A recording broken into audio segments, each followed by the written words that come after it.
just a renewed sense of purpose and strength, and ensure that we just honor you in everything we do, and we just thank you. In Jesus' name, amen.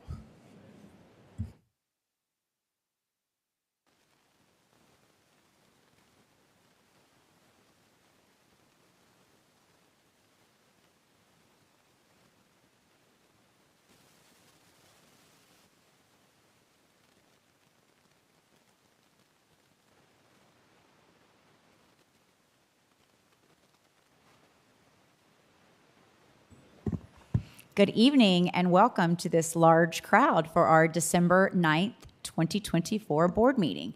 At this time, we will begin our board meeting with an administration of the oath of office of one of our newest members, Mr. Jim Lee.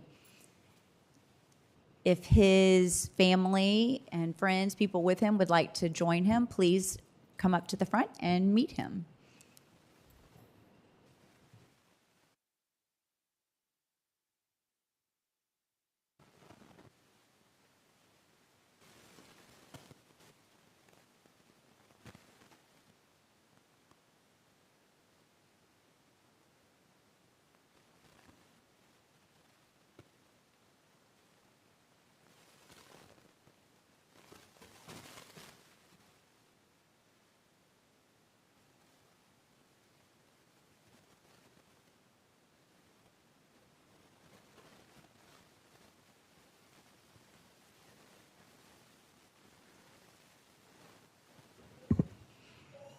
Congratulations, Mr. Lee, and officially welcome. Okay, Mr. Farnsworth. Thank you, Dr. Wimberly. I have the honor of reading our vision and mission for Dorchester District 2. I would ask, I know we have quite a few educators with us tonight in the audience. I would ask our educators as well as our board to please help me recite our vision and mission. So we'll start with our vision. You'll see it up there on the screen. I'm sure everybody has it in your hearts and you know it, but it is on the screen for you. Dorchester School District 2 desires to be recognized as a world-class school district, expecting each student to achieve at his or her optimal level in all areas, and providing all members of our district family with an environment that permits them to do their personal best. And then moving into our mission, Dorchester District 2 is leading the way every student, every day, through relationships, relevance, and rigor. Thank you. Thank you, Mr. Farnsworth and team. All right, at this time, I will ask for a motion to approve our consent agenda. So moved. Motion made by Mr. Guthrie. Do I have a second? Seconded by Ms. Bates. Is there any discussion or questions? Okay, hearing none, I will call for the vote.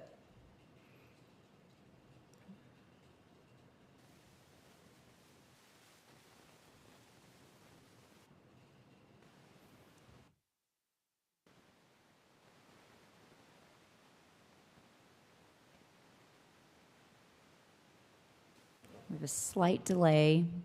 Technical issues, please hold.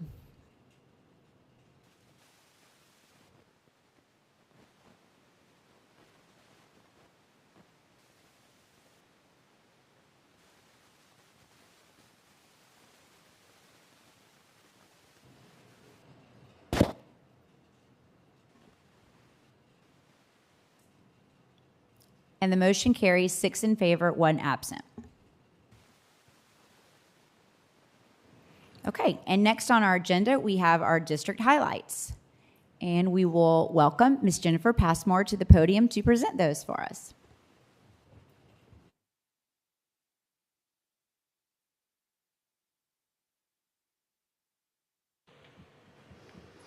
Good evening, Board Chair Dr. Wimberly, Superintendent Dr. Robbins, and board members. It is my privilege to introduce the first 3 district highlight presenters. Somerville High School Principal Dr. Leviner will present the NJROTC Distinguished Unit with Honors Designation. Dr. Leviner and District Athletic Director Tyrone Drakeford will present our swimming state champions. And Ashley Edwards from the Village at Somerville and Joseph Pye Elementary Principal Dr. Johnson will present the Pi Reading Buddies. Please welcome Dr. Michelle Leviner. Programs in each area. Competing units are ranked according to degree of excellence attained in administration, academic performance, military proficiency, and host school support. This award also designates Summerville as a Naval Honor School, which authorizes Summerville to nominate 3 eligible cadets for admission to the U.S. Naval Academy under the Honor School category, 3 to the U.S. Military Academy, and 3 to the U.S. Air Force. We are extremely proud of our NJ ROTC program. Representing ROTC tonight is Lead Naval Instructor, if you'll just step forward when I say your name, Lead Naval Instructor, Senior Chief Craig Donald. Naval Science Instructor, Chief Roy McCullum, and Naval Science Instructor, Chief Brian Wilson. Commanding Officer, Cadet Caroline Schaust, I hope I said it right. Executive Officer, Cadet Noel Keller. CMC Cadet Christopher Levine. Admin Officer, Cadet Aubrey Gorin. Supply Officer, Cadet Andrea Sandoval. Company B Cadet Adelie Johnson. And Company C Cadet Haley Mullis.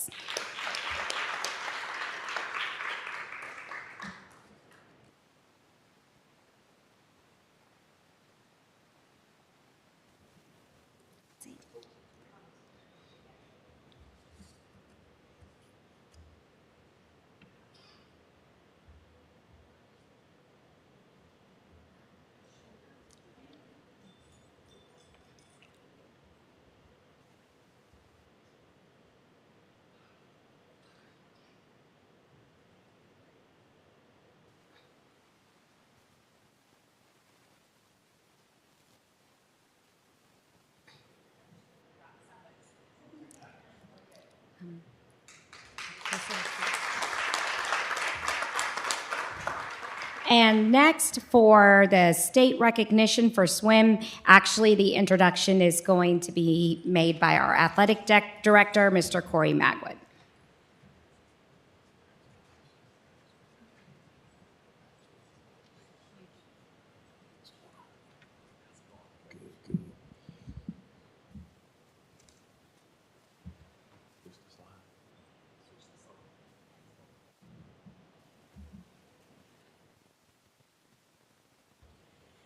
Good evening, Superintendent Robbins, Board Chair Wimberly, and esteemed school board members. It is my honor to introduce tonight Summerville varsity swim athlete Ivan Wilson, who won state in the 50-yard freestyle.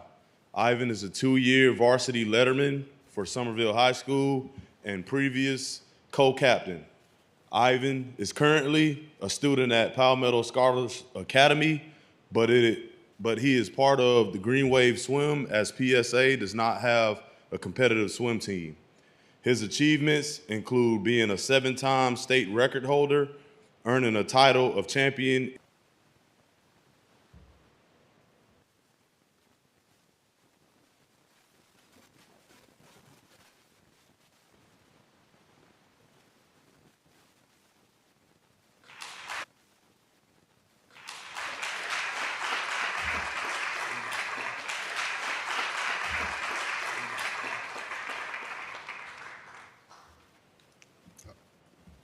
All right, good evening, Board Chair, Superintendent Dr. Roberts, and board members.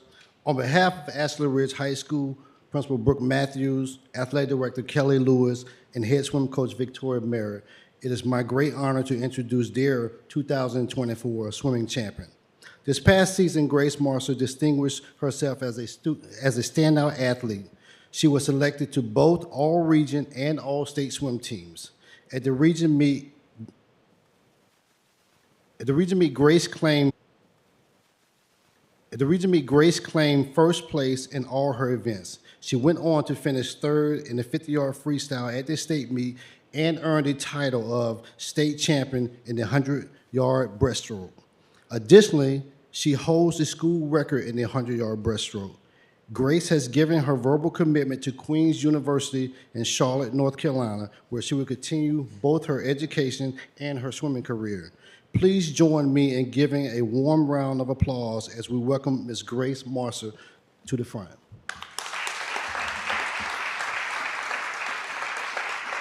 Extremely excited about the Pi Book Buddies program that is taking place in our school. Obviously, we know that reading is a huge initiative for elementary school students because reading is the foundation for all learning. And so we had the privilege to partner with our School Improvement Council this year to really beef up our test scores, and we strategically focused on our third grade students who are going to be taking the SC Ready for the first time. In partnering with them, we looked at our literacy plan where we set a SMART goal to determine what we were going to, the percentage of students that we wanted to reduce that were scoring does not meet. We were able to reduce that by 5% this year based on our partnership with the Village Retirement Community.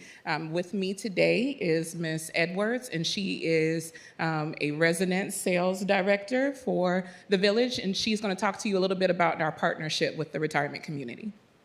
Yes, hi.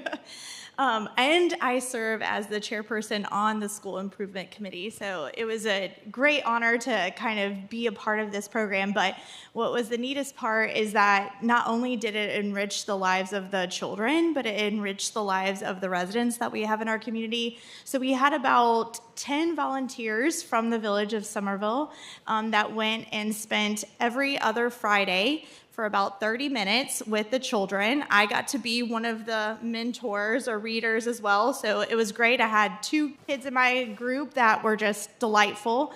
But the neatest part was that they got to actually come and visit the community. So not only were they improving their reading scores, but they were also learning about what retirement living looks like and that it wasn't scary, that it was actually really, really fun and really cool. My favorite part was one of the kids was walking through the dining room and goes, "Oh my gosh, my mom would never let me be in here," because of all the nice things in there. But it was such a pleasure to pair up with the school, and I can't say enough good things about this lady right here because she is phenomenal and one of the best principals that I've ever had the pleasure of working with. And being a previous teacher, this again kind of just filled my bucket on so many levels. So I hope moving forward that we can continue that partnership and that more schools will take it on because, like I said, it didn't just enrich the children's lives, it enriched the seniors' lives too. So thank you.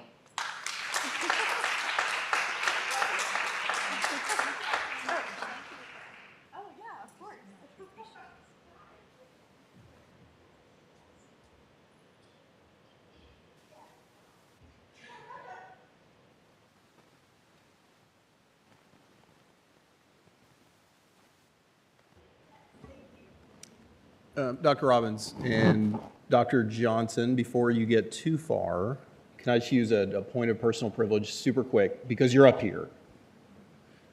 A, that's unbelievable.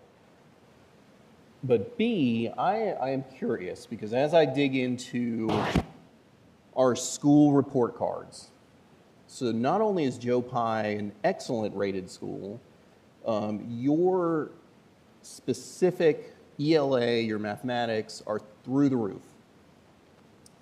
Congratulations. But you don't get away that easily because you got to tell us what the secret sauce is.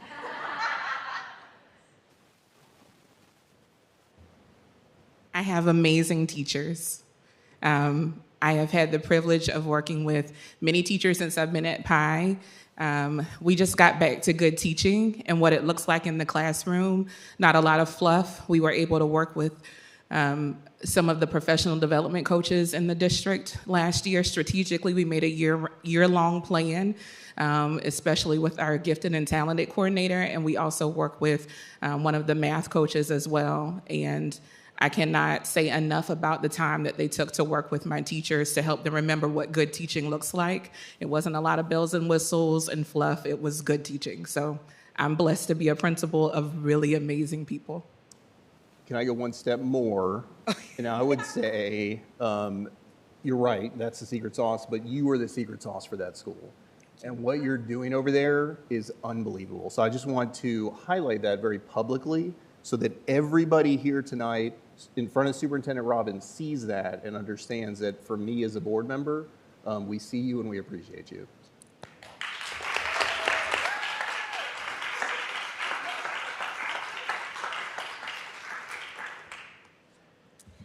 It's my honor to highlight Knightsville Elementary School, as they have been recognized as a Common Sense School for Digital Citizenship by Common Sense, the national nonprofit organization dedicated to helping kids and families thrive in a world of media and technology. Knightsville Elementary School has demonstrated its commitment to taking a whole community approach to preparing its students to think critically and use technology responsibly to learn, create, and participate while preparing them for the perils that exist in the online realm, such as plagiarism, loss of privacy, and cyberbullying. With the right support, kids can take ownership of their digital lives, engage with real issues, and change their communities for the better. The recognition acknowledges Knightsville Elementary's to creating a culture of digital citizenship. Knightsville Elementary is the first school in DD2 to receive this recognition. Congratulations, Principal Sieber, Jenna Bohannon, and the Knightsville Elementary School family.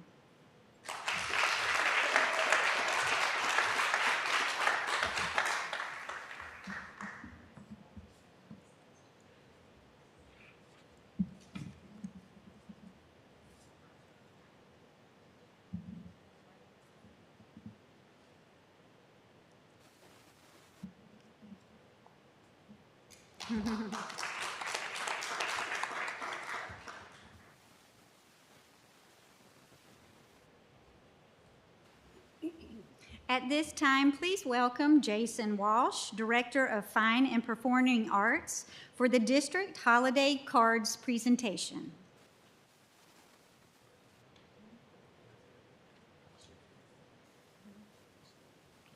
Good evening, Dr. Wimberly, Dr. Robbins, and School Board. It's my great pleasure. Sure, absolutely. So the first one is the middle. And so each year, Dorchester School District 2 invites students to submit artwork in October to represent our district on our holiday card. This is shared with our partners and the surrounding community. This tradition allows students to showcase their creativity while spreading holiday cheer. For the 2024 season, 3 exceptional works are selected.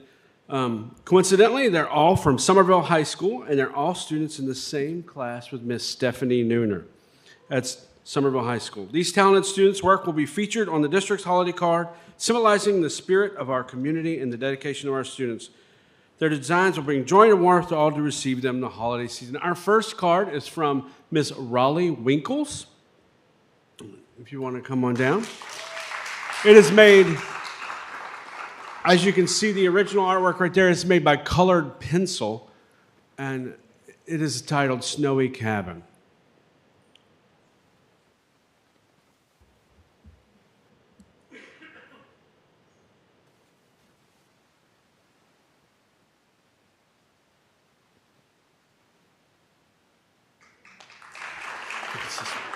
Those go to her.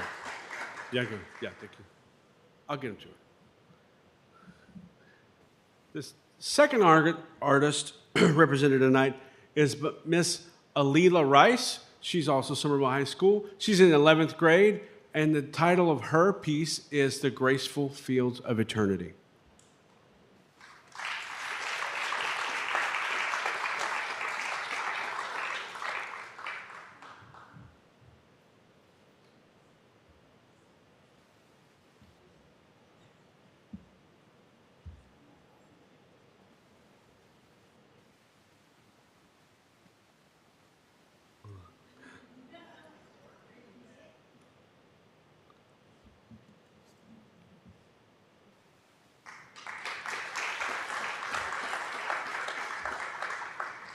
And our last example is by an artist named Miss Alyssa Drake Rush, and this is entitled Winter Celebration. It is created with watercolor paint. Please come on down.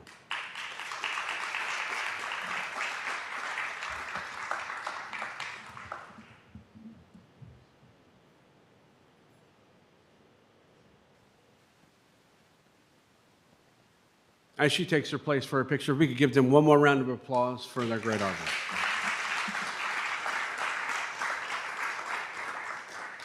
Thank you.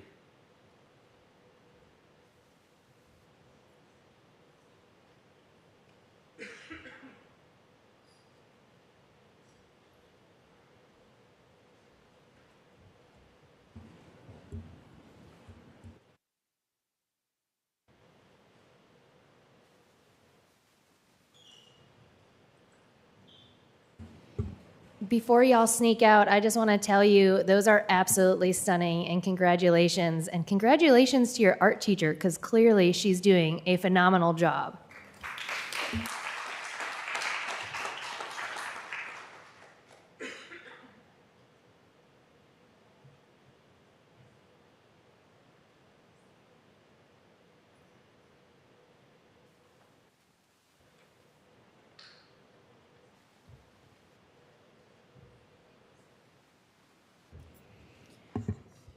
Okay, the next item on our agenda this evening are our public comments on agenda items, and we have one, Mr. Jason Brockert.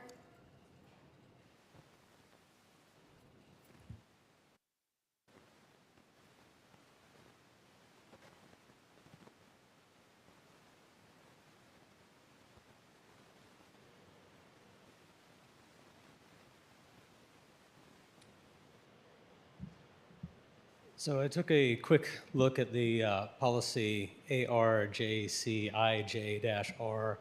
parentheses 1, red lines through it that make it more restrictive. So when we're talking about personal electronic devices, in the policy amendments, there's no description for how the devices are needed to be stored, just in accordance with superintendent's instructions. It needs to be defined.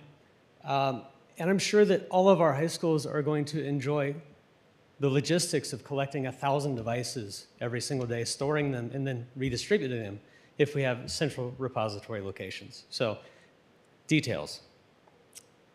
And especially in middle and high school, as my children have been in middle and high school, it's very common for a teacher to have information up on the smartboard or whatever that has a QR code, and they say, hey, scan the QR code, fill out a form, do a thing.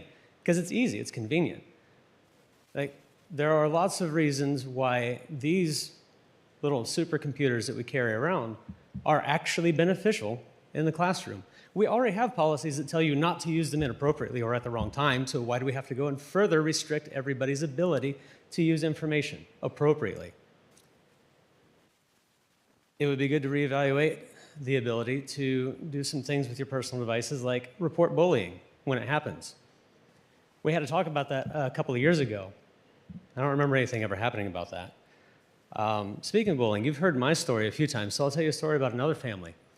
Somebody that I've spoken with in the last few weeks whose children were unfortunately affected by the rezoning of the district, and so they got pulled out of their school where they had their friends, and they got put into another school. That's fine, but then the bullying started, and then the parents started talking to the teachers, and that didn't work. And then the parents started talking to the administration, and that didn't work. And then their child started getting anxiety attacks and had to go to the doctor and seek mental health therapy, medical therapy, and then when that child was recommended that they be put on full homebound and not have to go deal with the bullies that the school's not dealing with, the district denied, and then it was appealed and denied. For a medical doctor to ask for a thing and then for the district to go through a policy and say it doesn't fit X, Y, or Z for the policy does not seem right to me. Back to devices. We have all of this information at our fingertips. We already have told our children, our students, there are policies about using them incorrectly. Why restrict it further? Why make logistical headaches for everybody to have to deal with? And why not make things more available. 3 minutes. Thank you. Thank you, Mr. Brockert. Okay. And next on our agenda this evening, we have the board chairs report. So first up, we have the SCSBA Legislative Advocacy Conference, which was this past weekend, and we had several board members attend. So I welcome any board member that would like to share something about the conference or their experience. I will just say that it's always a good opportunity to get together with other board members from across the state. One thing that I think was very interesting at this conference was a conversation came up about Act 388, and it was amazing how many other school districts, how many other board members jumped in to agree with kind of our position on that and the challenges it presents for us. So I think there are a lot of school districts across the state who are facing similar challenges, and we had some very good conversations with other board members from across the state. Some conversations with legislators who were there about that as well.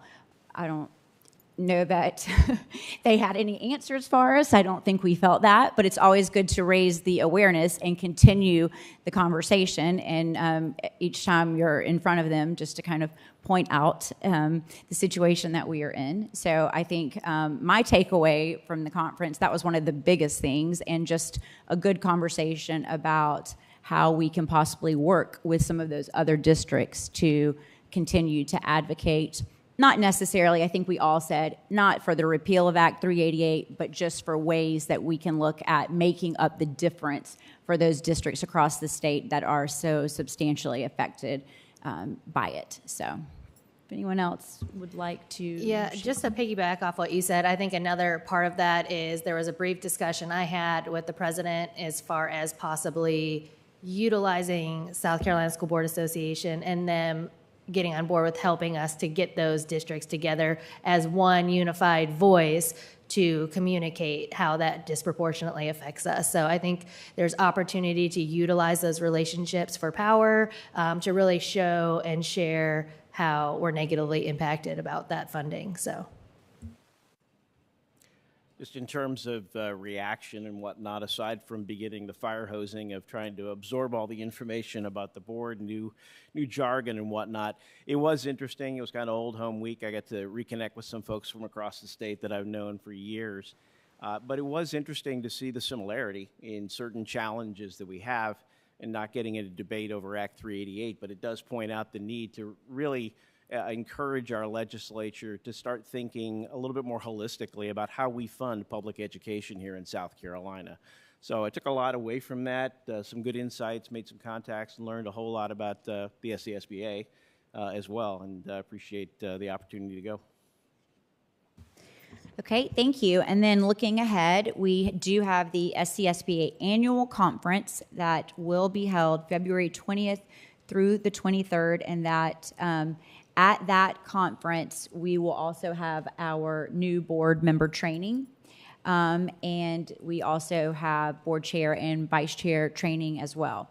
So I know that they have an early bird registration for that. So if you plan to attend, I would go ahead and reach out to Wanda. I know she's absent tonight, but you can definitely get with her this week and just let her know. She's already starting to make those reservations for us. So if you know already that you can make it, I would definitely go ahead and let her know.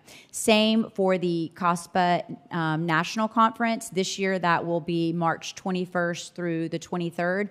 And I did read that the early bird registration for that closes on December 20th.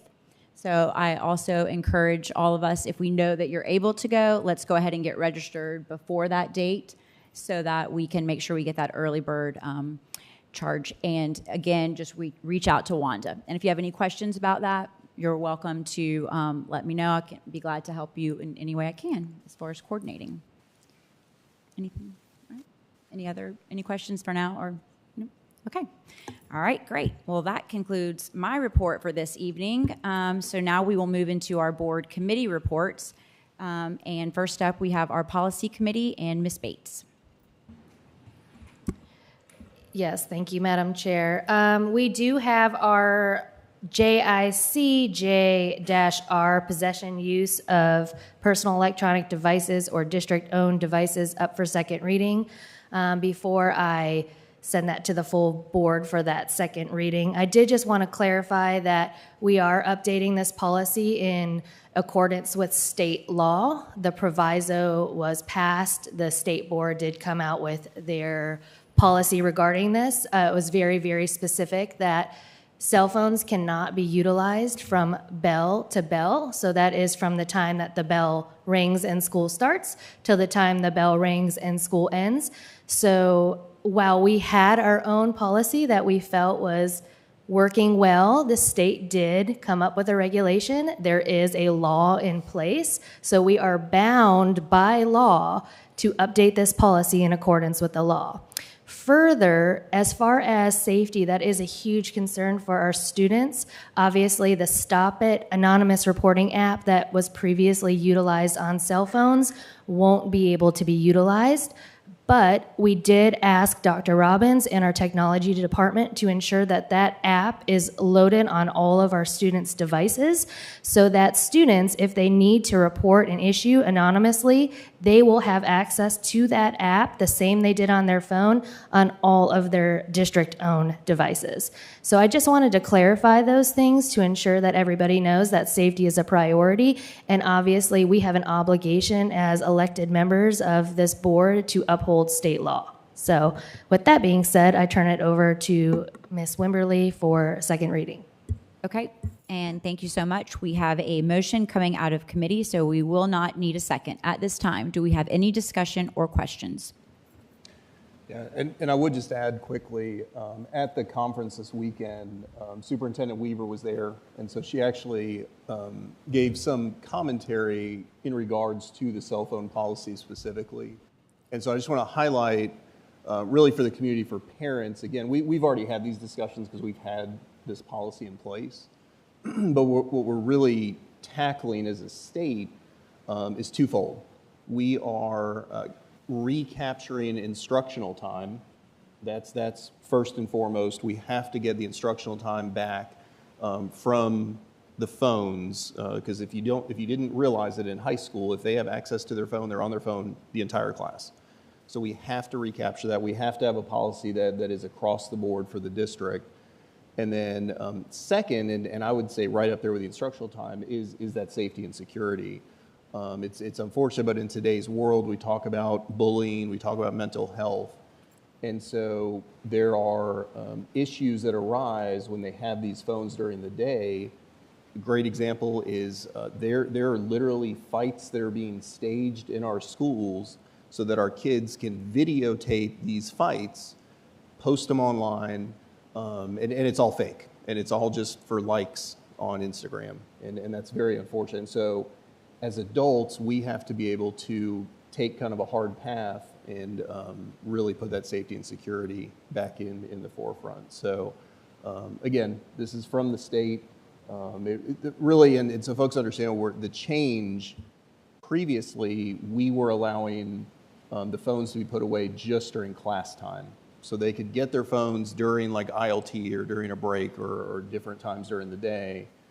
Moving forward, the state policy and the policy we're looking to adopt is that the phone will be out of sight and turned off, more than likely, I think we've talked about in a backpack, for the entire day. So from the moment that bell rings to the moment that bell rings at the end of the day, their phones will be put away and turned off. So I appreciate the opportunity to chat a little bit there. He also just reminded me of something. So just a little clarity too. We did leave it kind of ambiguous as far as what the storage looks like. Obviously, this is the first time we've implemented something like this school year. And so we want to not tie our hands in policy to reevaluate the means in which we store the devices. So we want to make sure that we leave enough room open to pivot if we need to change the way we store those devices. And then I also just wanted, because you reminded me to highlight, we are seeing a lot of positive feedback from this. Students are talking with each other. They're not rushing through their schoolwork to get on their phones. We're just seeing a lot more focus in the classroom and less issues. So I just wanted to highlight some of the positives of it. Although this is state law and we're updating it to be in accordance with state law, we are seeing a lot of benefits out of this policy. Okay. If at this time there's no other discussion or questions, we will call for the vote.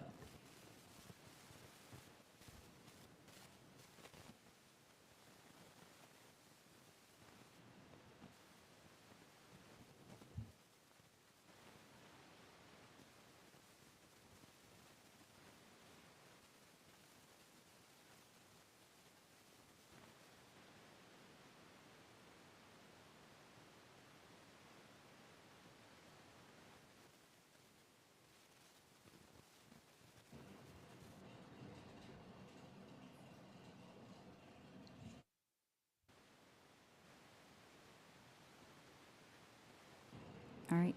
Thank you for your patience. Just give us one more second here. We are just experiencing a few technical difficulties this evening. It's because the new board members down here on the end. This is not the new board members' fault, okay? Definitely not. I know.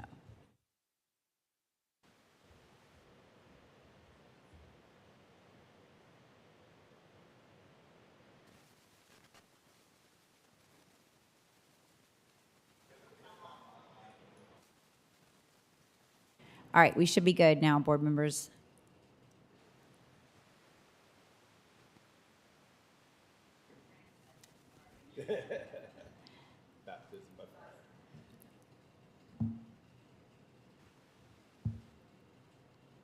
Okay, and the motion carries, 6 in favor, 1 absent. Anything else, Ms. Bates? No, ma'am, that's all I have for today. Thank you. Thank you very much. Okay, and next we have our Facilities Committee, and we will turn to Mr. Farnsworth for that. Thank you, Madam Chair, and I will be brief because the majority of our information will be covered both in Dr. Robbins' report and the facilities report. But I do want to say the Facilities Committee did meet prior to our board meeting tonight. The intent is that the second board meeting of the month, the Facilities Committee will meet prior to that meeting. And really the genesis or the discussion for those meetings moving forward, we'll of course talk about everything facilities, but the majority of the conversation, which was the majority of the conversation today, will deal with referendum projects. So as we move into our referendum projects really in earnest and start selecting vendors and start actually applying tax dollars, we will make sure to highlight all those pieces, really have I would say, a somewhat granular conversation in those meetings when it comes to the referendum projects. So very, very productive meeting, and again, we'll hear more about facilities here in just a little bit. Thank you. Thank you, Mr. Farnsworth. It's exciting to have so many new projects to talk about. Okay, and next on our agenda, we have our Finance Committee. And Mr. Guthrie, do you have a report for us this evening? Nothing to report. All right, great. Well, thank you very much. So that will complete the committee portion of our agenda. And at this time, we will turn to Dr. Robbins for his superintendent report. Thank you, Madam Chair. We have several items, as you can see on this first slide tonight, that we're going to cover under the superintendent's report. But the first thing we're going to cover is our academic report. Again, we're trying to do this at least once a month, so I would invite the academic team to come forward, and they're going to talk you through several items. And write down questions if you have them, because they're here happy to answer any questions. So turn it over to you, our Chief Academic Officer, Katie Barker. Good evening. Thank you for having us tonight. First, we have some local board approved courses that Mr. Cannon is going to speak to you about. Good evening. We do have one request for a local board approved course that was shared with you in your packets. This course is coming through our fine arts or from our fine arts departments, and it is a request for musical theater at the level of honors for a third and fourth level course. And at this time, I ask if you have any questions about this course that we are requesting. I would like to entertain those questions.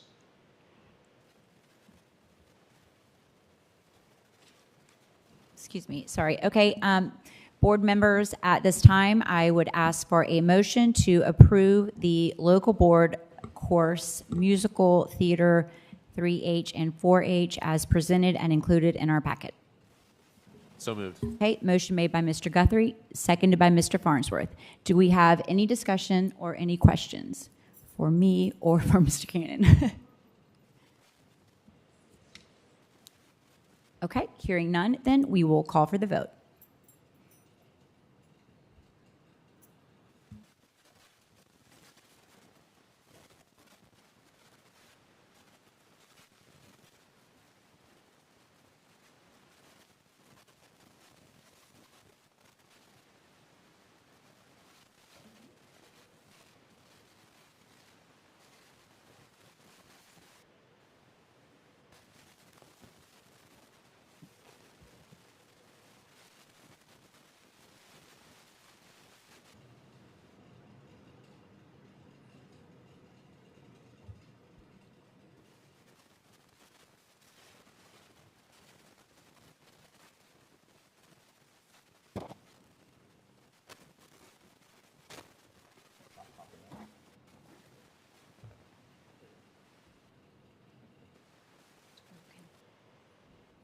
Okay, and the motion carries 6 in favor, 1 absent. Thank you so much. Okay, the next thing we have is our mathematics standards, and I'm going to tee this up for Ms. Barker, but this is going to be something that you might want to reflect back on and take a look at, because it's a I wouldn't say significant, but it's a change in terms of our math sequencing that what we have experienced over the last however many years in education. So she's going to walk you through the standards, the indicators, the updates in both the elementary, middle, and high school, and the process. So, thank you, Dr. Robbins. Do we have a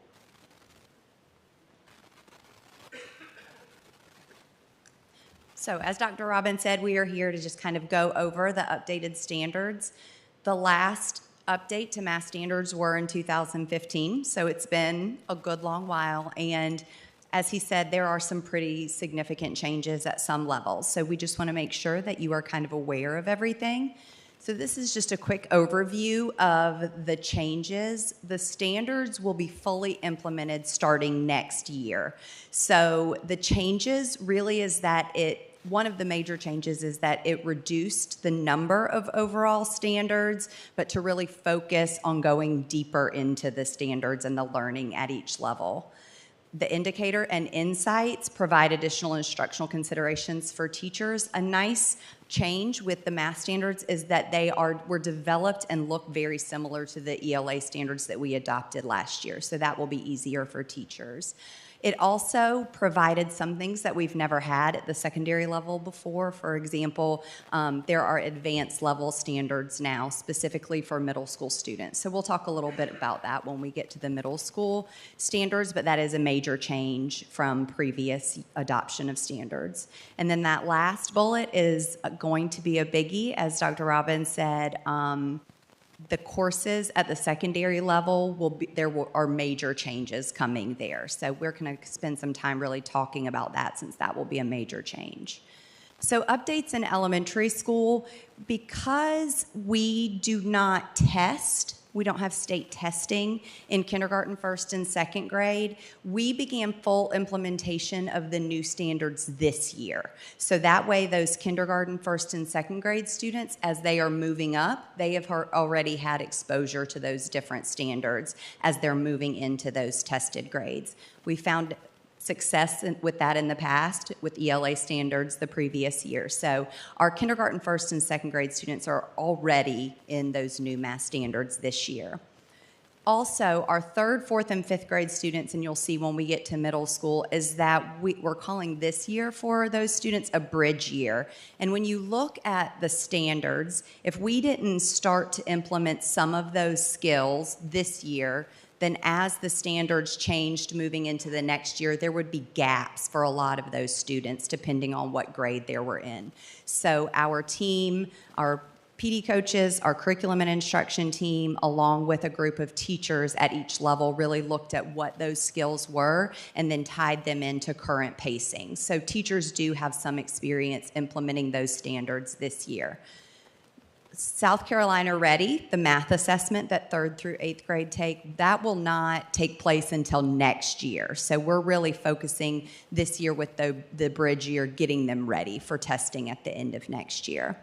I talked a little bit about the math curriculum team, but we have already started targeting teachers from all 15 elementary schools that are really driving the curriculum writing for that. So that started last year, and then they will continue that implementation and work on the instructional planning guides and pacing guides as we move into this summer, spring, getting us ready for next year.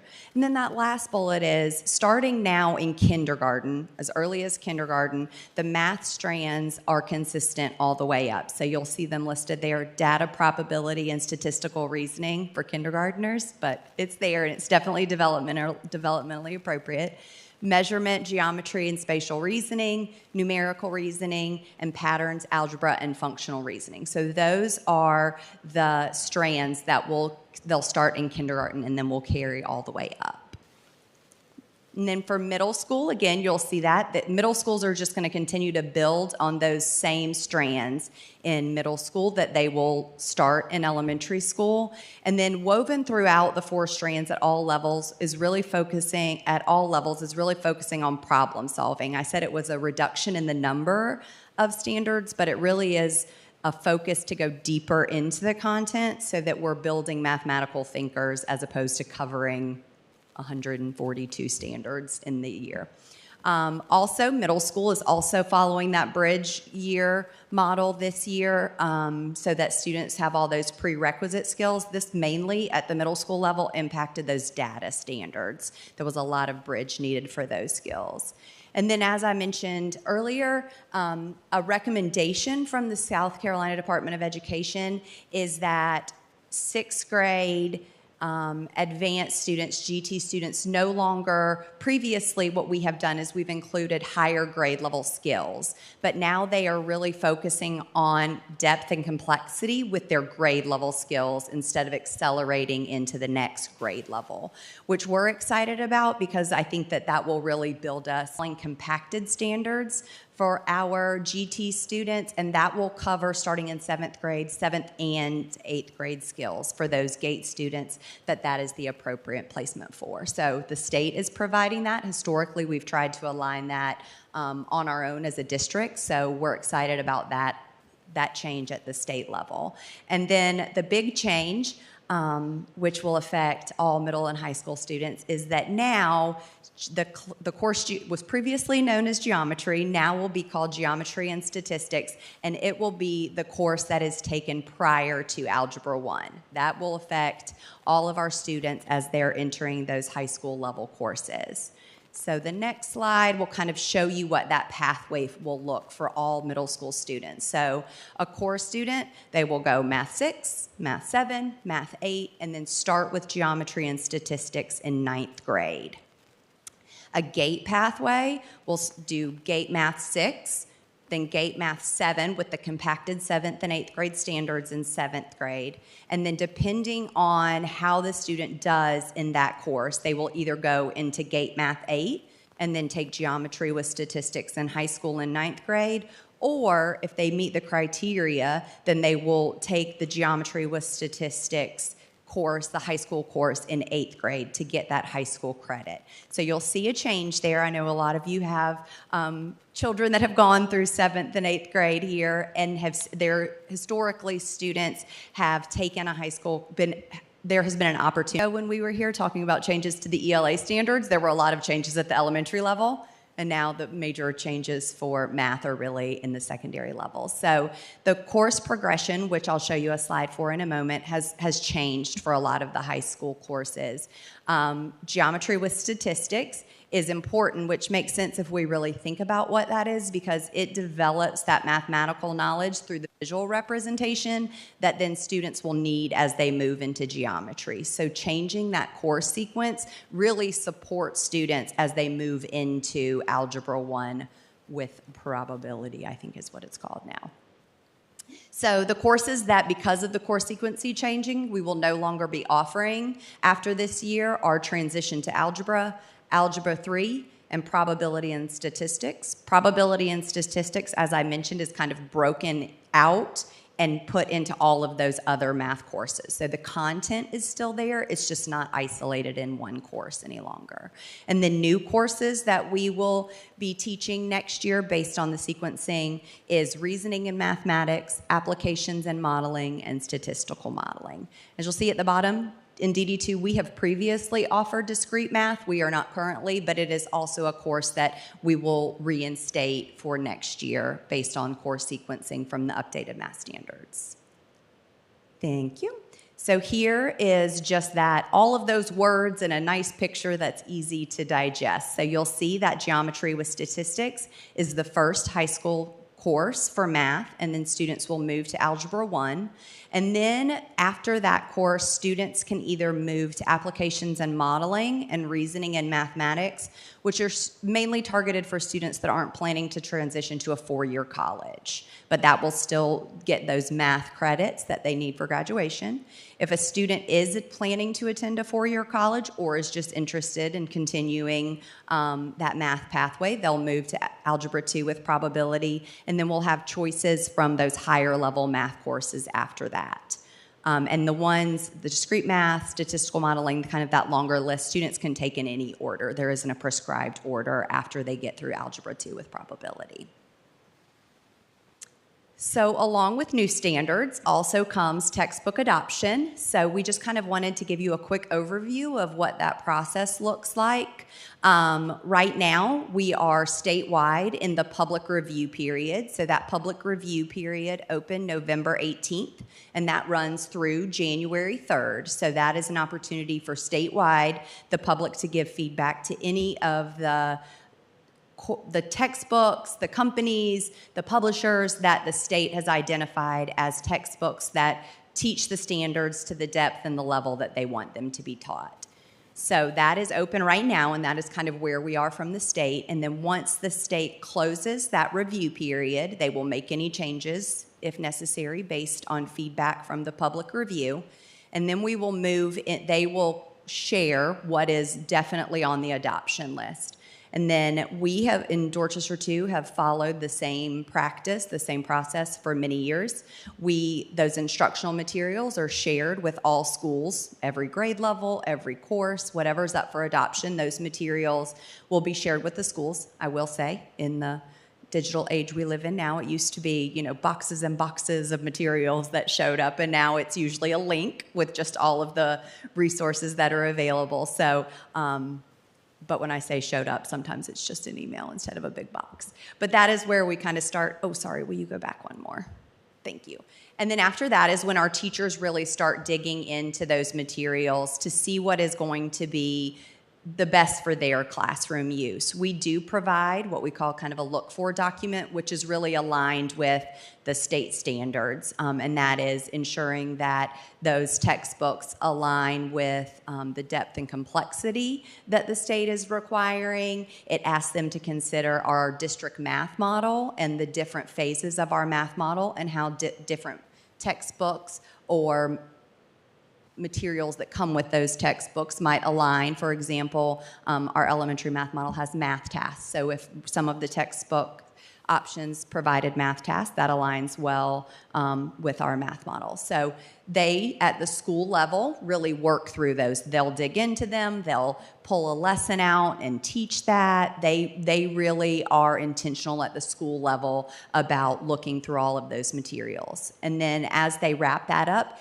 each school submits the name, or a vote, if you will, from the one that they feel like, based on all feedback from the school level, which is the publisher and the product that they feel like, based on the state adopted options, are best for our district and their school. So that's all teacher feedback, that's all teacher driven.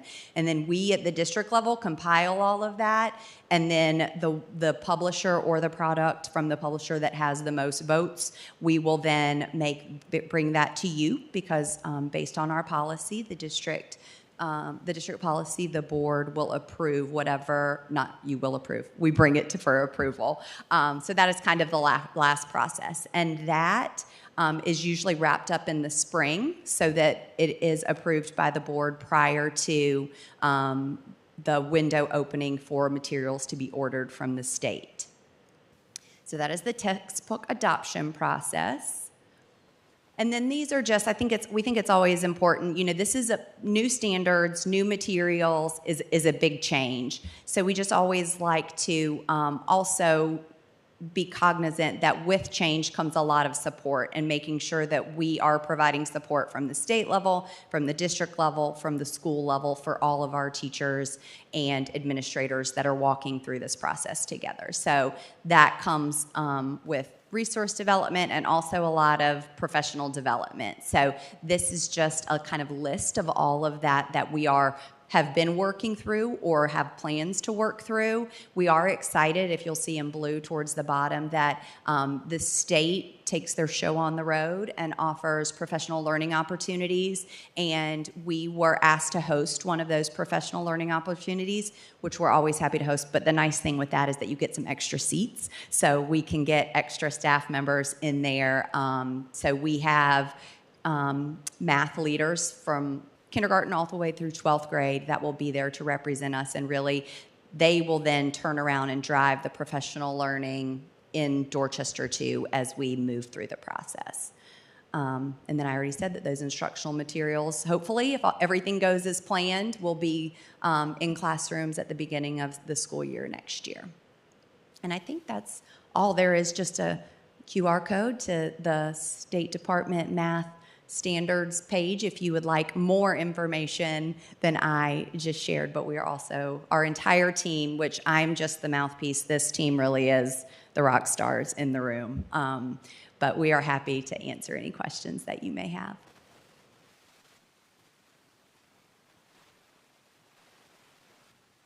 Well, if you don't have questions, I'm going to look at her. She's so excited.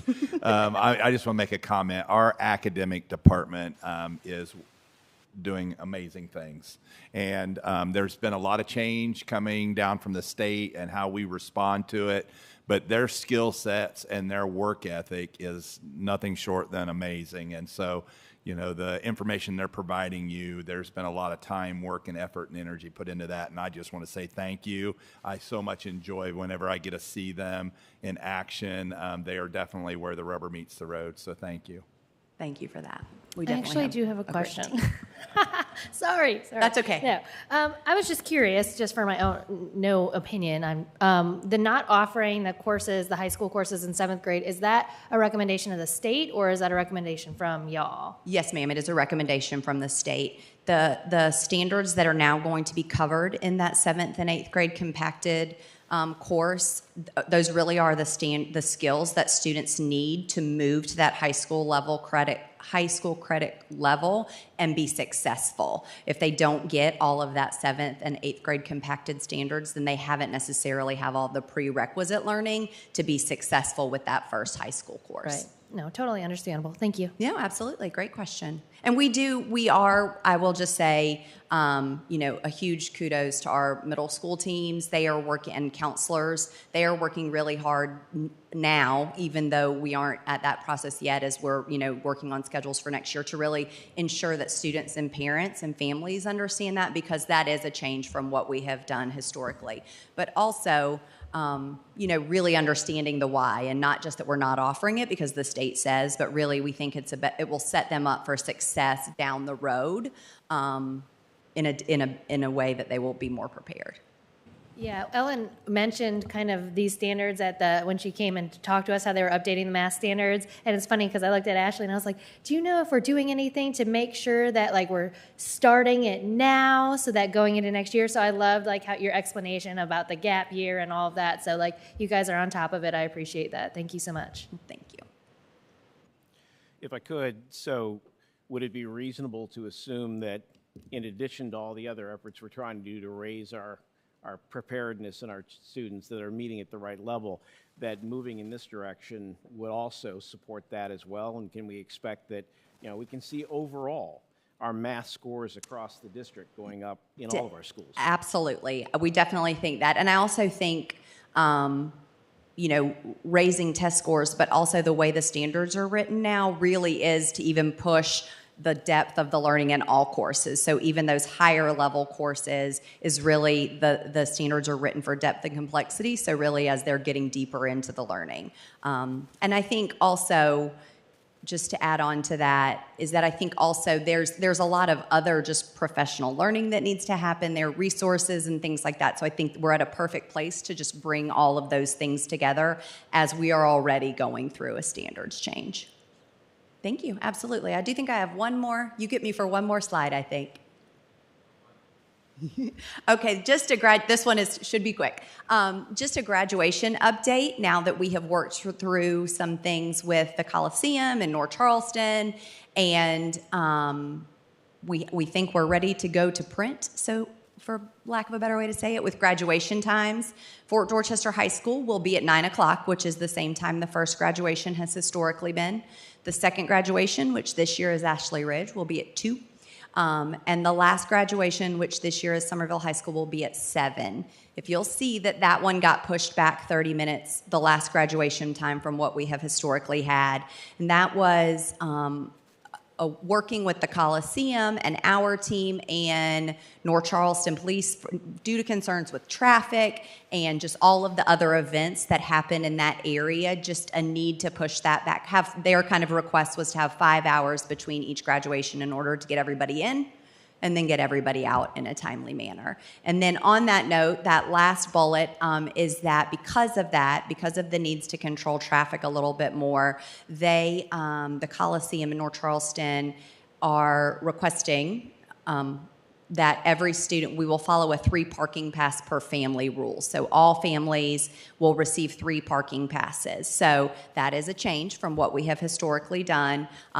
We did advocate for 3 parking passes instead of 2, so we were happy with that. And we are, now that has been finalized, going to start communicating that heavily with families because they'll have to plan for that as they work through that. But that is just an update now that all of that has been finalized that we just wanted to make sure you guys were aware of. It's really kind of hard to believe that it's been 9 months since our special election, and it may not seem like things have been going on, but there's been a lot of work taking place. And so what we want to do, the first thing I have for you all is notice of intent to award for the 3 projects listed, which is the Somerville Elementary Edition, the Somerville High School Edition, and the Ashley Ridge High School Edition. So I would make a recommendation we approve those 3 contracts. Okay. Thank you, Dr. Robbins. Those 3 contracts. Okay. Thank you, Dr. Robbins. Board members, at this time, do I have a motion to approve the architect bid as? And so I have a couple different people here, but I have Mr. Jay Lombardo, who is chairing our Citizens Advisory Review Team. I know they've met a few times and are getting organized, and I see other members of the team here. So thanks for being here, Mr. Lombardo. Board member, thank you very much for the opportunity, Dr. Wimbley and Dr. Robbins. Everything that I'm going to kind of give you a little bit of a brief here has to do with what the Citizens Advisory Review Team is about. This is all on the web's page, dd2two.org. Click on the referendum tab, and then it'll take you down to where we're at. But these are primarily our guidelines. The CARD is an independent group of volunteers who bring a wide variety of professional experience to their task. The group is organized as an extra layer of transparency for the community and will perform the following tasks. And these are our guidelines. Monitor all referendum building projects and schedules. Inform the public concerning the district's expenditure of bond proceeds. Review expenditures to ensure that they are expended only for the purpose set forth by the bond measure, and no bond proceeds are used for any teacher or administrative salaries or operating expenses. Quarterly reports from the CART will be presented to the DD2 board and posted at the DD2 website. Minutes and presentations will also be posted once approved by the committee. All CART meetings are open to the public, and comments will be allowed when properly coordinated. So we have had 3 meetings already. We've had one in September, October, and recently in December. The minutes are available at the DD2 org under the referendum tab. Over the last few meetings, the 6-member team has devised a procedure how we want to look at this. We want to look at this at basically a 20,000-foot level, looking at the projects, working with the facility committee and also the managers. We created what is called a master project list stoplight chart, which is up on being shown right now. And what we have is basically green means everything's good. Yellow, we got to take a look at it. And red, we're going to start digging deep into the process. Our primary goal is to make sure that we're on schedule, our finances are proper, delivery, and finally the operational status. We have been really concentrating on what I'm going to kind of call the low-hanging fruit, which is safety and security of our students, such as making sure the radios are all working, cameras in the necessary locations, entrance vestibules that don't have clear security areas, portable weapons detection systems, both permanent and mobile, are operational, and discussing project delays that will impact critical community issues. Our next CART meeting will be Tuesday, February 18th. Generally, we would try to meet once a month, but since January is going to start with some serious construction and some projects, we won't be able to get an update until after that. So we're meeting on Tuesday, February 18th, and we'll be available to brief the board the next board meeting in February. If you have any questions. I got 2 questions. Is the CART meeting that contentious? Did they have to twist your arm or something? I actually attended the first one. I appreciate what these volunteers have stepped up to do. Just as a general question overall, I know it's early, even though we're 9 months down from the referendum itself being passed. Get a lot of green things, there's a lot of white things. Right. Things haven't started yet. That's correct. Are there any concerns about the things that haven't started yet that may not be rising to the level of the actual project construction, but what's happening behind the scenes? And I know you guys are trying to stay at the 20,000-foot level, but sometimes what's not there is what concerns me more than what is there. So. Well, there's 2 areas that we had looked at that we were a little asking the question. First of all is obviously the start of the Ponds Elementary. We had a lengthy briefing on some of the issues concerning water and sewage and permits. Although we don't really have too much that we can say other than, hey, what can we do to help out? It's in the hands of the state and community. The Arby track, we're concerned with, as with everybody. When are we going to get to that point where we're ready to start? But overall wise, like I said, we're not going to get into the nitty-gritty. That's what you got people hired for. But we want to know where we're at. Primarily schedule, finance, and when is it going to become operational? That's our big focus. Any other questions? Thank you very much. Thank you, Mr. Lombardo. And it was a bone spur. Thank you very much. So Mr. Souls is going to speak specifically to the referendum projects that are already underway. Good evening, Madam Chair, members of the board, Dr. Robbins. Currently, we've got two of the major construction projects that are in the design and early stages of it. Sand Hill Elementary, we've actually got the building permits, land disturbance permits, water and sewer. Everything is ready there. We're working with the construction manager at risk on this one.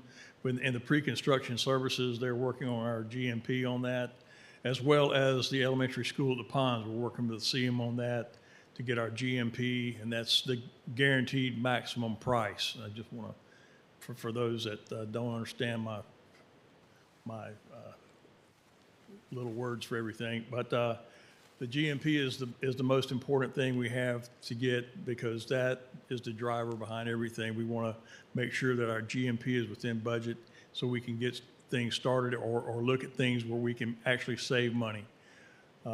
So those two schools are underway.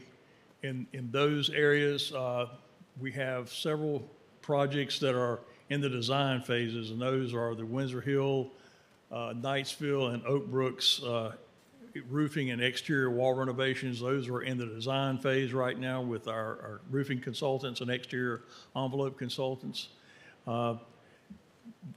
And looking down the road with the vote you just made, selecting the architects, that's a very important piece to get the next three projects up and going.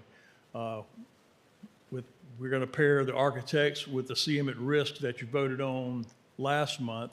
We're going to pair those together with specific projects. And then probably around the first of the year, when we get the dust settles out from all this and we get a few other little housekeeping details done, we're going to start our kickoff meeting for the Ashley Ridge project, the Somerville High School project, and the Somerville Elementary project. So those are in the pipeline, and that's the next things to go. And Mr. Lee asked about all the white on the master project list, and I'll tell you this: we want to get the most complex projects up and going.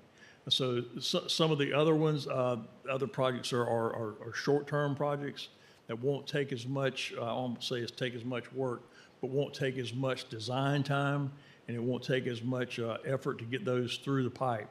And get them going. So we want to get these complex projects up and running, and then we'll start pecking away at the shorter type projects.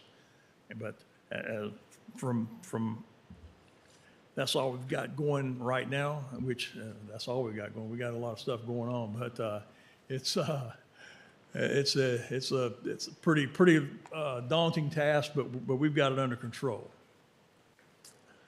Yeah, I like how Mr. Souls just says that's all we got going on. That's all. It's easy stuff. Couple new schools, couple new additions, no big deal. I did have a quick question. Yes, sir. Hoping you can give, I guess, really the board and the community. So as we get into these projects, as we get into referendum projects and major construction projects, from a high level, can you tell us kind of the process regarding change orders? And then kind of underline that, so whenever or if there were to be like some VE type stuff, some value engineering changes, what does that process look like? Who's at that table when that happens? That's a great question, because with the CM at risk process for the larger projects, we shouldn't have any value engineering. All that stuff is done up front in the pre-construction services piece of it. So we go through and we beat to death the HVAC system for the Ponds Elementary. We beat that to death. We know it's going to cost a little bit more, but we know if we get the HVAC system that we want, we won't have any moisture issues in the school. So those are the kind of things that we mold and massage through the whole pre-construction services for each one of these 5 projects, or 4 projects in the referendum. But each one of those projects are being massaged in the pre-construction services. So there is no value engineering. That's even off the table. So I guess to your point, so once that price is set, so that GMP price is set, there's really no change orders. That's it. Once that price is set, we have a set amount contingency in each one of those projects that will cover an unforeseen circumstance. That contingency is just for that. So, but our main job for the contingency is to protect it at all costs. If there's a workaround, if there's a way to get things done without having to tap that money will come back to the district or come back for as a savings for us. So we had a meeting the other day last month with one of the contractors, and they had on their agenda the word change orders. And I said, well, you can just strike that off there. We don't talk about that. This is a CM at risk project, and we will not have any change orders. We know it can be done. We've done it in the past, and I feel confident that we can continue to do that. So, but now there may be other projects that we don't do CM at risk for, and there may be change orders. When we start doing some of these renovation projects, when you start peeling an onion, you never know what you're going to get. So we have to, and that's where we're very protective of our contingency money on these projects that we can protect, because we know we might have to use $20 over here to remove something that we don't need. But the process for the change order to getting it approved is it would go through a ton of conversation to try to alleviate not from having a change order. And then when it comes down to the part where we know we have to do something to change it, then that would come through me and then go to Dr. Robbins for approval. Yep. Tony, I might add, the value in this for us is the bids may be a little higher for our GMP when you do a CM at risk, but the value for us is we know what the price is going to be, and we do build in a little bit of contingency for that unforeseen thing. Maybe it's soil remediation, or we've had other issues like that. But for new builds, it's just a safer route to go. But when we do renovations, sometimes the designs don't have everything in the drawings and the plans, and you have an unforeseen, you have a change order. But it's worth a little bit more on the front end, knowing what your price point's going to be on the back end. And I'll just add to that, the beauty of having that contingency and protecting it is when you get closer to the end of the project, you may see we had a VCT program for the flooring.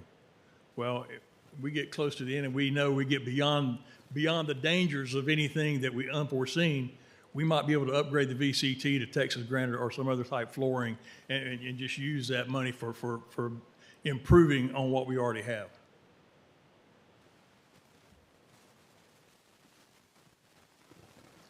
Anything else for me? Is there a certain percentage of the cost of the project, oh my gosh, you know what I'm saying. Thank you. I cannot talk right now. Is do we set aside a certain percentage of the cost of that project, like what it was? Is it 5%, what's our contingency? The contingency depends on the project. Okay, that's what I'm saying. Is it a percentage of the project, or is it I don't know. So it depends. It depends on the scope of the project. Ignorant question. It really I was just depends curious, on the scope of the project, because for a full school build, yeah, you would probably have more contingency than you would a wing. So it depends on the scope and really the amount of risk that you have. Right. So. Okay. So we try to keep those numbers as low, but we also, in the back of our mind, know that we have to have it. Right, definitely. No, I understand. Thank you. All right. So would it be correct then to say, if you're using this process, that then the planning stages are critical. The planning stages, if it seems like we're dragging our feet, we probably are.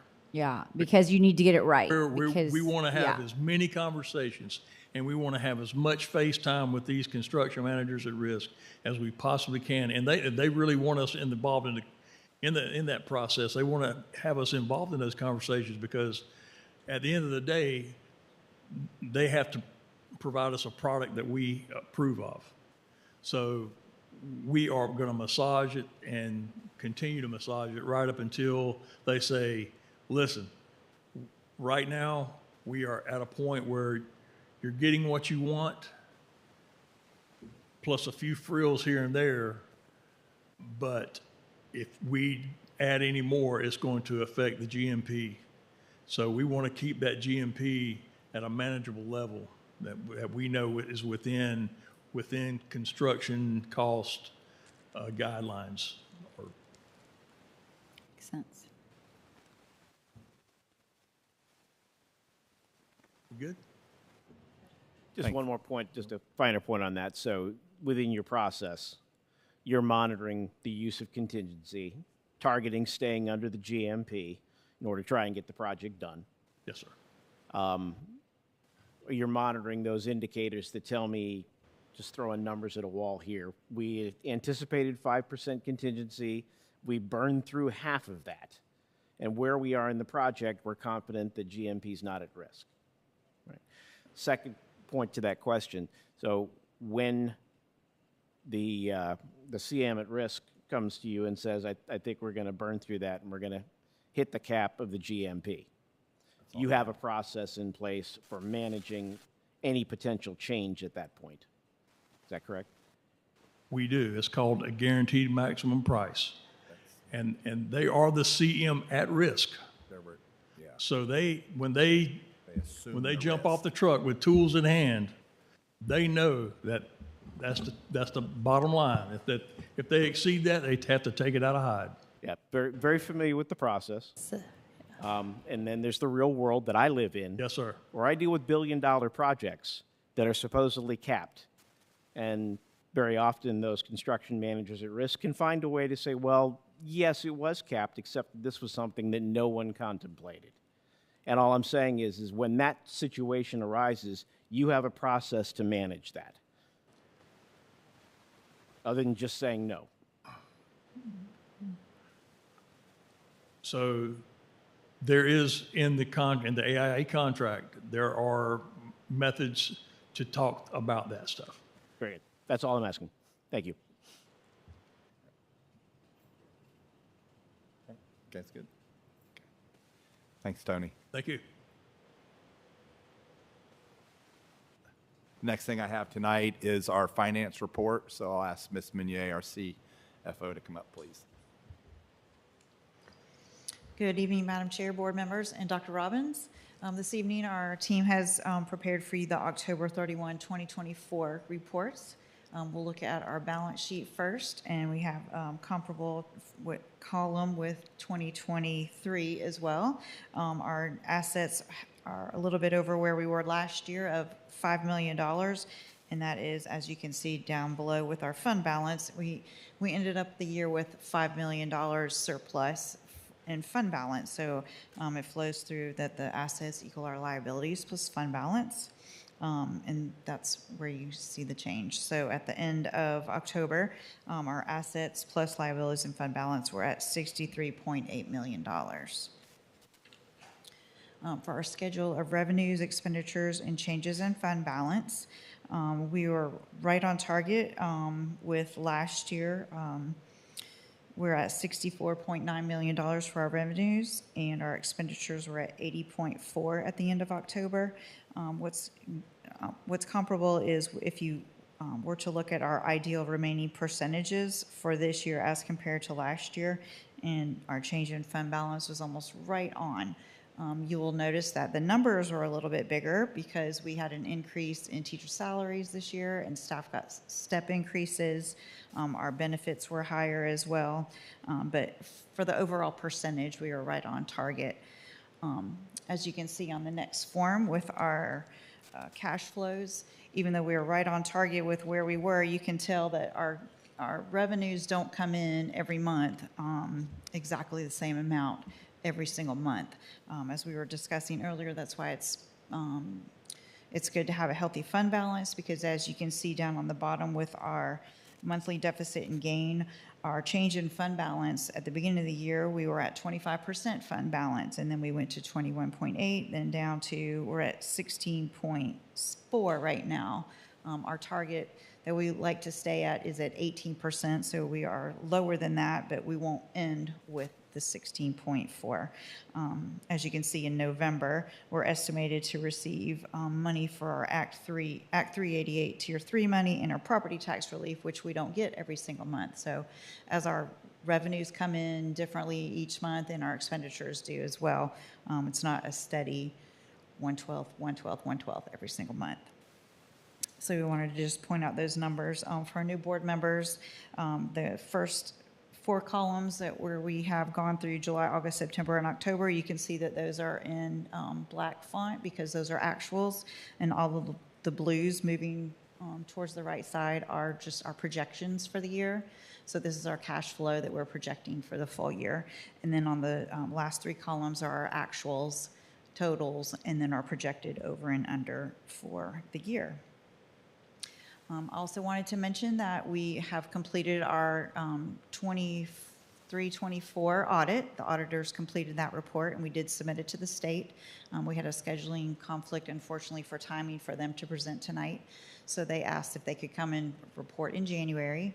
So they will be here in our January, the second meeting in January. They'll be here to present our audit. So those are the only things that I had. If anyone has any questions.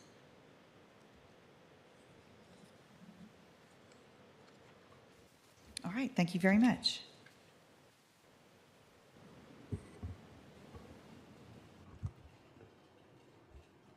Operations, Mr. Farrell, Mr. Jyatt.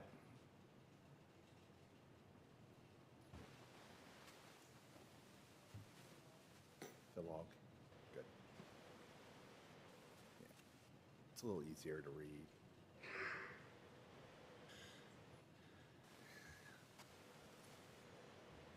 All right, good evening. Thank you for having me today. Quick update on Officer Gamba and Chester. Chester's doing great. He's still out and about. We utilize him every single day. Hopefully you're getting the logs and you see that in your packet. He does a great deal of training during the school day as well. I always enjoy going over and watching them do training anytime they can, because he has these little swatches that are supposed to simulate the smell of the gunpowder and gun residue, so he'll hide them around the building, and I like to watch Chester try to find those, because he gets awful excited about that little ball that he gets. So hopefully you see what's going on with Officer Gamba and Chester. They're also at most of our sporting events to work those as well as many of our other extracurricular activities. Our open gate logs, as you can see, the numbers are going up every month. They're going to be down a little bit in November and December just because they are shorter months due to the vacation time, the holiday time. But they're up from August, when we first really started trying to push them as much as we can. So I'm excited to see what we do with those starting in January, when we're in school, continuously for the full month. But the goal is 2,000 students a month, regardless of whether or not we have vacation time and all of that. So we're trying to keep up with that and really push to make sure that we're scanning as many students as we can. Do you guys have any questions about the weapons detection? One. As far as the scanning, are you working with the schools? Like, obviously, we can see the differentiated scans. Like, I know you said 2,000. That's total, correct? Do you Per have school. Per school. Per school. Okay. Yes. So, that clarifies. 2,000 per that school. clarifies my question. Then, thank you. Yeah, 2,000 per school. We also have the units in now for our middle schools. So we've done some training with our middle school staffs. We're still not quite ready to put them out there full speed yet, because we're working on some personnel situations. At our high schools, our security team pretty much runs those exclusively. We'll have admin there just in case they do find something to deal with the discipline part of it. But running the weapons detection systems it's a three-man operation for everyone that we want to use. So, if we're running two systems, that's, a minimum of 6 people so that we can, if they do go off, we can have one person pull them aside to figure out why it went off, and we still have 2 people working the unit. So at our middle schools, we are using them at our extracurricular activities. My security team is trying to help with that. But as you can imagine, especially at this time of year with all of the sports events, all of the shows that are going on, the performances, the recitals, it gets to be a lot. So the security team gets stretched a little thin. So we are working with the administrators to get them trained up on how to do that and use those as well. So they have been fully trained. We're still working on the plan to get those implemented to the same level that we do at the high schools. We would eventually like to see the same random scans, students coming in off of buses, students coming out of cars, or even pulling random classrooms throughout the day. We're just not quite there yet. And then last, could you, this is a small ask, could you have this calculate the totals at each school? 'Cause like it just shows kind of the amount each day or whatever day you did it, just so we can kind of see where you are in line with those 2,000? Yeah, I'll make sure we send that. I thought I was including that, but maybe when I'm copying and I don't sending know, it I could have over- missed it. Where is it? Go over to. Right next to the name on the month. Oh, it should okay, I see say. it. Thank you. Okay, Thank you. It is coming over? Yeah, Are it's you having on the nervous far there? left. I was looking at the bottom. Thanks. I had a question too about with using the detection systems in the middle school. Will we be kind of sending something out to parents before we start doing that regularly, just letting them know that it's coming, or just explaining why we are doing it, or I don't know. I just Yeah, feel like we're talking about even doing a video, kind of similar to what Sure, we that'd be great. and showing what we do at the high schools. Yes. And that we can pump that out and say, hey, this is what we're doing. And that's another part of the reason we haven't started doing it yet, because we want to educate, before we just throw it in there. Yeah. Everybody's kind of used to doing it at the sports events and after school right. stuff. And I feel like a lot of, especially if they have kids in the high schools or connection, they know. But you might have some, especially with 6th graders or just who are new to all of that, and might. It's important for them to understand they're not being searched, Correct, and right. sometimes when a kid comes home, they say, hey, I was searched, and they're not lying or blowing it out of proportion. In their mind, that's what happened. They were searched. But really, I just want to show that they come out of the classroom, they walk through the scanner, they go back in the classroom. It's a 5-minute process, and they're not missing time. They're not being physically searched. So I definitely want to get that video out before we start doing it full time. That's great. Thank you. Sure. Anybody else? All right. Thank you. Thank you, sir. Yes, so the next thing you have tonight, we heard a lot about projects. Those were specific to our referendum, but with 3 million square feet of space in our district, we have a lot of work that takes place in our facilities department. So Jeff Smith, our director of facilities, is going to take you through some of our current projects.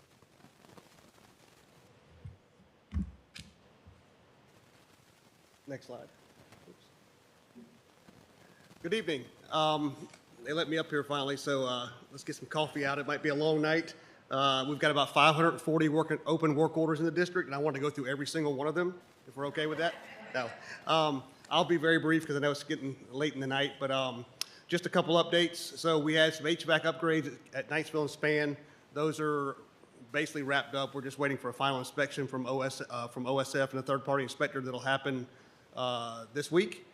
We have the 2 roof replacement projects, one at Gregg Middle School and one at Span. Those projects are complete. We're just waiting on final punch list items to be corrected.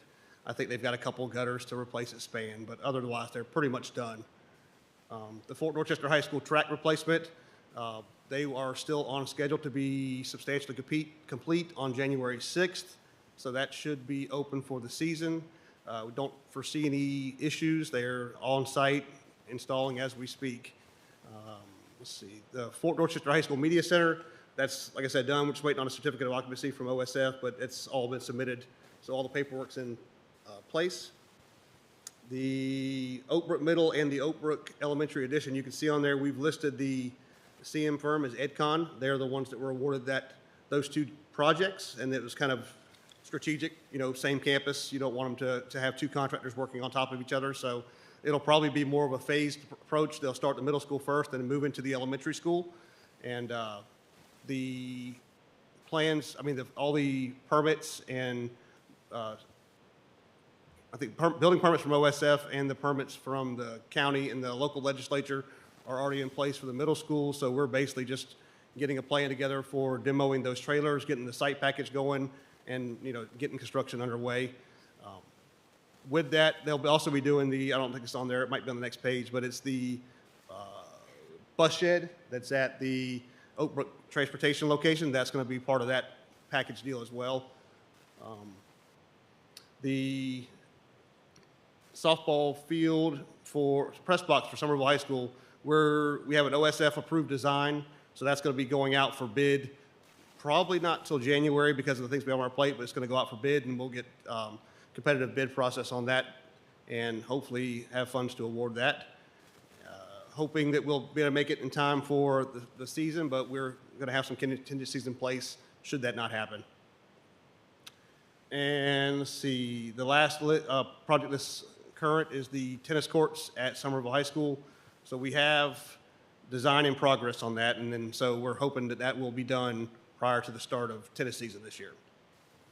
And I just put a little blurb at the very end here just to kind of update you all on products that we have coming up for actually it's technically year one of our 3-year capital improvement plan. As you can see, it's really HVAC heavy.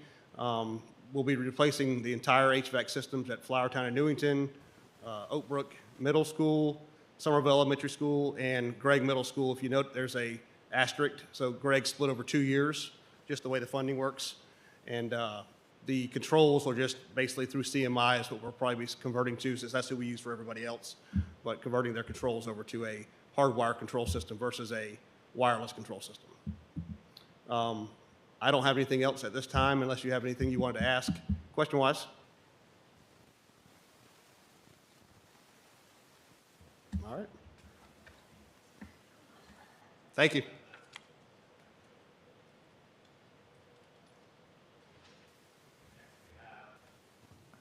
Mark White, our Sodexo representative. So, Mark, the floor is yours. Good evening, Dr. Robbins, Madam Chair, and Board. Just wanted to share some facts with you about the Department of Nutrition.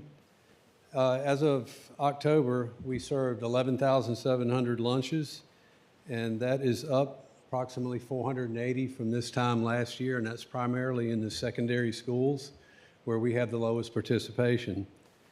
In 2024, we've added a build-your-own salad bar, sublines, walking tacos, and a whole muscle chicken breast sandwich to the menu that is getting some great reviews. Sodexo operates also a seamless summer program, and this year we included the athletic department that went over very successfully, and we plan to include them going forward each summer. Sodexo has also rolled out a staff lunch bar, and it is started in November, and we're going to continue to roll that through the district until we get that perfected at each grade level. With the help of Dr. Robbins' orchestration this year, Thanksgiving was prepared by Sodexo and served by the district administration and some of the board members. And this was a huge success. It was a lot of fun, a lot of engagement, and we are exploring trying to do something even more frequently, like we're thinking about doing maybe a spring cookout this year or something in the district. So we'll be inviting the administration to help us serve that as well. We are also pursuing a dinner program that's offered through the Department of Social Services. This appeals to students with extreme needs, and it also has application in any after-school program that's organized and structured by the school. So this could also help support the athletic departments, the band, and other extracurricular programs that go on after school. We are currently rolling out a new and improved share table, and we're starting at elementary school. And we will take this all the way up through high school, where it's going to have some unique challenges with high school, but we are working with and talking with the culinary department to see if we can do something with the unwanted products that we have there to make that program as successful as it can be.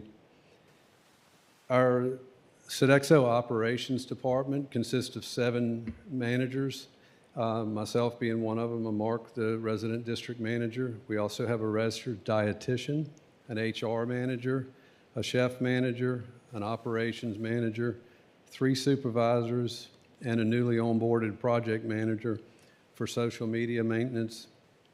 And we have, of all our operations managers, 5 of them hold undergraduate degrees, and 3 of us hold also culinary degrees.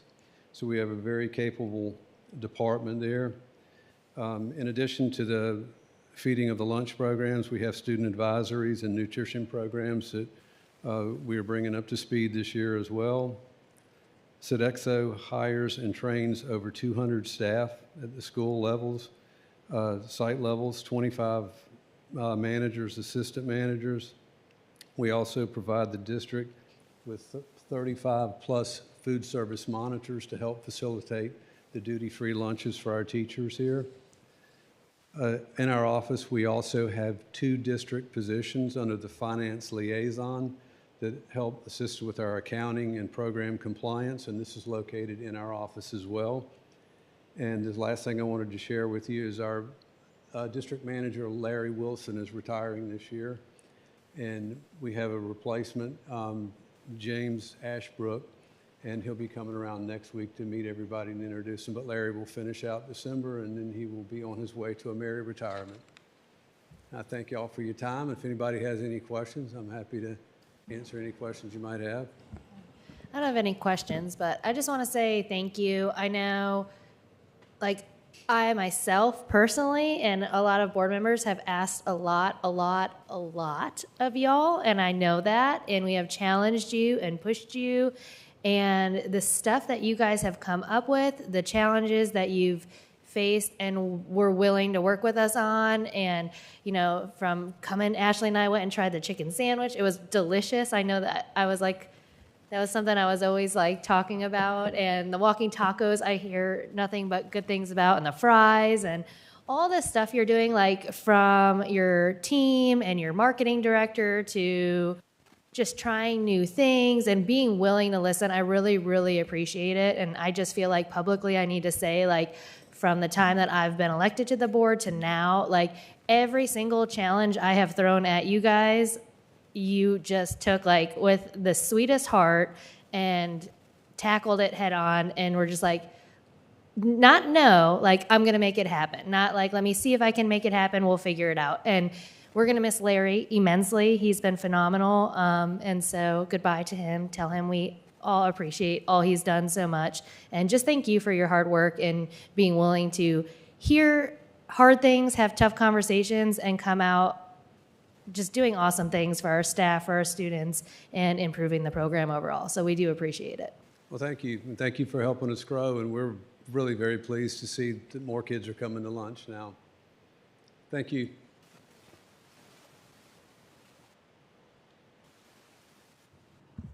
Madam Chair, the next thing I have is our student enrollment recommendations. There were 4 of them that were uploaded to your packet, I believe, for your review. Okay, thank you, Dr. Robbins. Board members, is everyone okay with proceeding with approving those student enrollment recommendations in open session? Okay, then at this time, I would ask for a motion. Okay, motion made by Ms. Farnsworth. Do I have a second? Second. Seconded by Ms. Bates. Any questions or discussion? Okay, hearing none, we will call for the vote. Getting it now. I'm watching him. He's getting it now.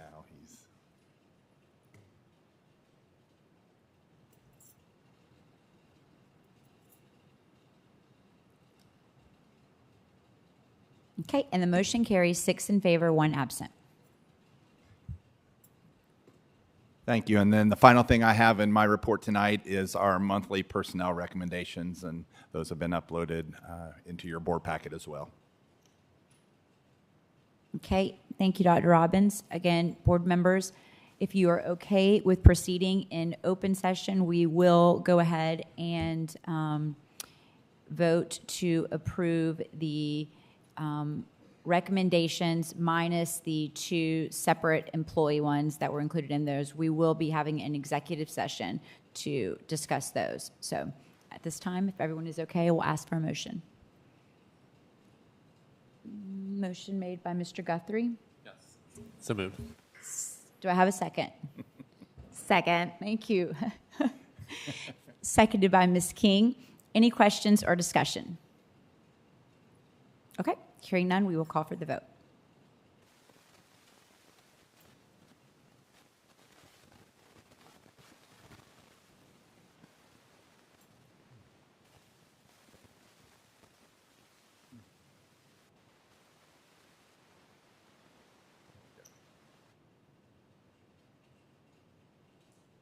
Okay, and the motion carries 6 in favor, 1 absent.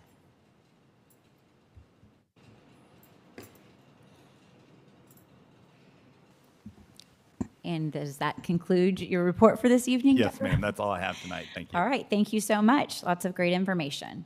Next item on our agenda are public comments. And this evening, we do have one public comment from Mrs. Martha Sue Hope, I believe. Is that correct? Yes. Hope. Okay. Thank you. These are just 2 requests that I have. And I've spoken with some of you about these things, but the first request is that I would like the agenda for the board meeting to be dropped on Friday at the end of the day instead of waiting until Monday. Because for old people like me, it's difficult for me to do, to read through it and go through and find all of the links and do all that work on Monday afternoon before the meeting. So I'm asking for Friday agenda releases. That's one thing. And then the other thing is, for people like me, I always come and sit up front because I don't hear that well. So because I sit up front, I can't see who's talking because everybody's face is behind their computer. So I'm asking, I've spoken with people about this, if there's a way to put a platform behind there to boost your seats up so that you can be above your computer when you're speaking. Now, it works better if you watch online. If you live stream, then the projection comes down there, but then you're not here. So that's just 2 recommendations that I would like to make to help the board function more efficiently or more friendly to the citizens of Summerville. Thank you. Thank you, Ms. Hope. Okay, and at this time, I would ask for a motion to convene into executive session for personnel matters. So moved. Okay, motion made by Mr. Guthrie. Second. Seconded by Mr. Lee. Any questions or discussion? Okay, hearing none, we will call for the vote.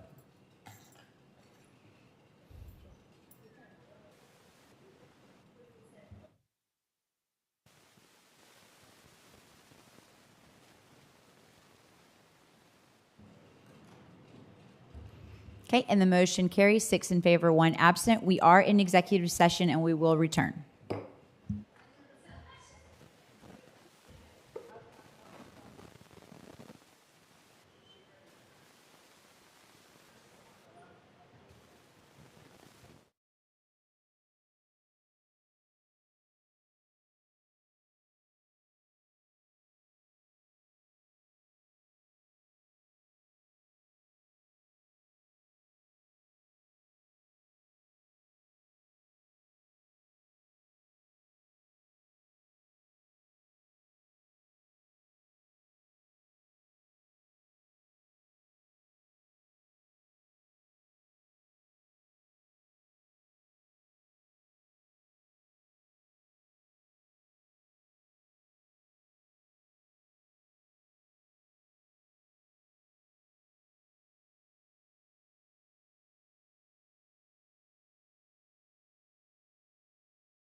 Session?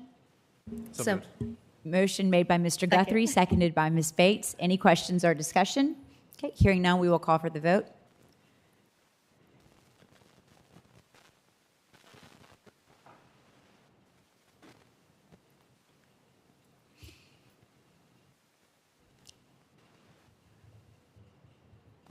Okay, and the motion carries 6 in favor, 1 absent. We are returned to open session. All right, at this time, board members, do I have a motion coming out of executive session? Madam Chair, I make a motion to accept the personnel recommendations as presented. Okay, thank you, Ms. Bates. The 2. Motion made by Ms. Bates to accept the 2 personnel recommendations as presented in executive session. Do I have a second? Second. Seconded by Ms. King. Any questions or discussion? You're in the minutes. Okay, hearing none, we will call for the vote.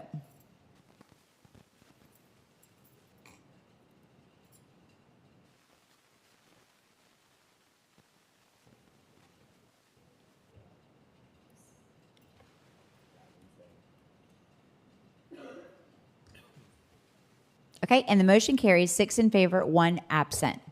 At this time, board members, I would ask for a motion to adjourn. Motion made by Ms. Bates.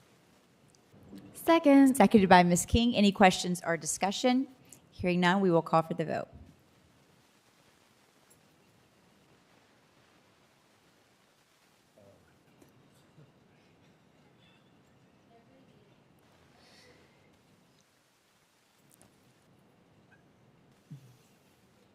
And the motion carries 6 in favor, 1 absent. We are adjourned.